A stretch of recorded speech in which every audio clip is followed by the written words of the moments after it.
2021ஆம் ஆண்டு தற்போதைய முதல்வர் மு.க.ஸ்டாலின் அவர்கள் வேளாண் துறைக்கு கொடுக்கப்பட்ட பல்வேறு வாக்குறுதிகள் இதுவரையில் முழுமையாக நிறைவேற்றப்படவில்லை என்ற குற்றச்சாட்டை விவசாயிகள் ஆளுகின்ற திமுக ஆட்சி மீதும் முதல்வர் மீதும் வைக்கக்கூடிய குற்றச்சாட்டை எப்படி பார்க்குறீங்க சார்? இந்த 2021லேருந்து இன்று வரை விவசாயிகளுக்கு அவர் சொன்ன கோரிக்கைகளை இன்னும் நிறைவேற்றவே இல்லை. சில கோரிக்கைகளை நிறைவேற்றினார், முழுமையாக நிறைவேற்றவில்லை. இன்று விவசாயிகள் ரொம்ப எப்படி சொல்கிறேன்னா வேதனைக்குள்ளே ஆளாயிருக்காங்க. நிறைய திட்டங்களை செய்திருந்தால் இன்று நல்லா இருக்கும். எதிர்பார்க்கிறார்கள் விவசாயி செய்வார் என்று எதிர்பார்க்கிறார்கள். வருகின்ற சட்டமன்ற தேர்தலை கவனத்தில் கொண்டு அதற்குள் இன்னும் நாட்களும் இருக்கிறது.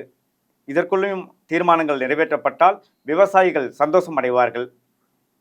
ஏன்னு சொல்லப்போனால் நிறையா விஷயங்கள் இருக்கிறது. இந்த நெல் கொள்முதல் நிலையங்கள் நிறைய இடங்களில் கூரைகள் அமைக்கப்படாமல் சும்மா வெறும் தரிசுகளில் காணப்பட்டு மழை நேரங்களில் மற்ற நேரங்களிலும் அந்த விவசாயிகள் கஷ்டப்படக்கூடிய நெல் மூட்டைகள் வீணாகி போகிறது, நனைந்து சேதமடைகிறது. எல்லாம் சேதமடைந்தா ரேட் குறைவா எடுப்பாங்க. ஆமா, ரேட் குறைவா பாதிக்கப்படுவது விவசாயிகள். அதனுடைய நெல் தரமும் மாறிவிடுகிறது. இப்போ அந்த நெல்லுடைய மானிட்டர் பார்க்குறாங்க.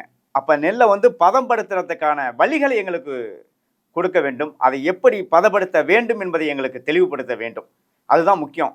நாங்கள் 24 மணி நேரமும் விவசாயத்திலேயே கடந்து விவசாயிகள் ரொம்ப இன்னைக்கு விவசாயத்தை விட்டு வெளியே போகிற அளவுக்கு இருக்காங்க, போயிட்டாங்க, நிறைய பேர் போயிட்டாங்க. அது மாதிரி இருக்குது. இதை முதல்வர் அவர்கள் கவனத்தில் கொண்டு அனைத்து நெல் கொள்முதல் நிலையங்களும் மேல் கூரை அமைக்கப்பட்டதா, அதற்கு முறையான பாதுகாப்பு இருக்கிறதா என்று அதை முடிவு பண்ண வேண்டும். அடுத்ததாக அனைத்து நெல்முதல் கொள்முதல் நிலையங்களிலும் சிசிடிவி பொருத்தப்பட வேண்டும்.